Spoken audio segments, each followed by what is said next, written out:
Magandang gabi, Pilipinas. Bayan formal ng sinampahan ng reklamo sa Office of the Ombudsman ang kontratista at ilang pang-opisyal ng Department of Public Works and Highways na umano'y responsable sa mga palpak na flood control project sa Bulacan. Ilan sa mga proyektong ito ay idineklarang tapos na o 100% completed pero natuklasang kulang-kulang at may mga bitak pa ang ilan. Bukod sa hindi natapos na flood control projects, mas tumaas pa ang gasto sa mga proyekto.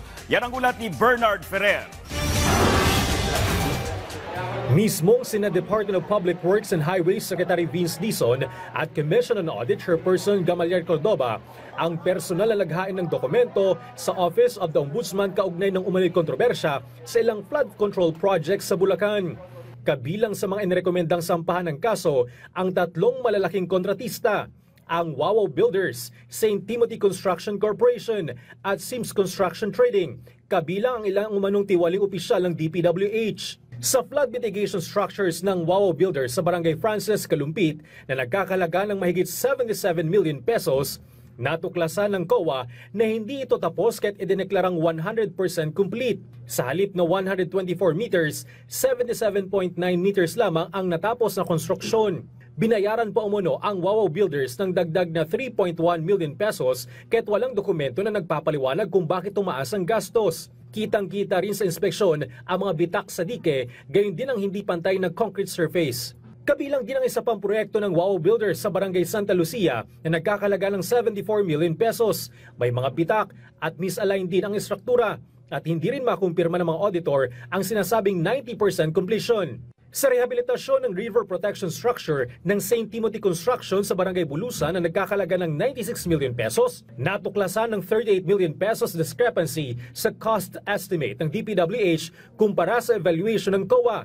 Bukod sa kulang sa mga dokumento, mali ang sukat ng dredging at embankment at walang ebidensya ng dami ng lupa na nahukay. May undated variation order rin na nagkakalaga ng 2.8 million pesos na walang detalye kung anong karagdagang trabaho ang ginawa. Sa kabila ng mga irregularidad, idineklarang 100% complete ang proyekto at binigyan ng Certificate of Completion ng DPWH Bulacan 1st District Engineering Office. Sa isa pang proyekto ng St. Timothy sa Barangay Bugyon, Seryo, Bayan, Balite, San Marcos, Palimbang na nagkakalaga ng 39 million pesos, natuklasang kalahati lamang ng binayarang bakal ang naidagdag sa konkreto.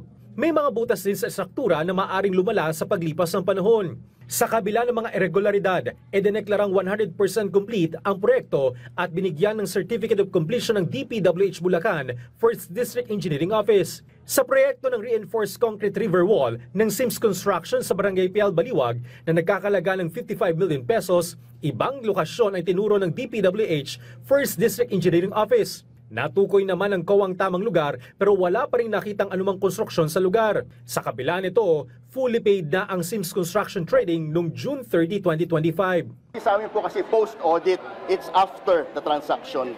Kaya po minadali na namin kasi kung regular audit, matagal. Kaya po, finanood audit namin, hinatak na po namin lahat ng dokumento para po maging mas mabilis. Base po ito sa instructions ng ating mahal na Pangulo. Tiniyak ni Secretary Dizon na may mga susunod pa silang papanagutin kaugnay ng umano'y kontrobersya sa flood control projects. Sabi ng Pangulo, binibigisan natin ngayon.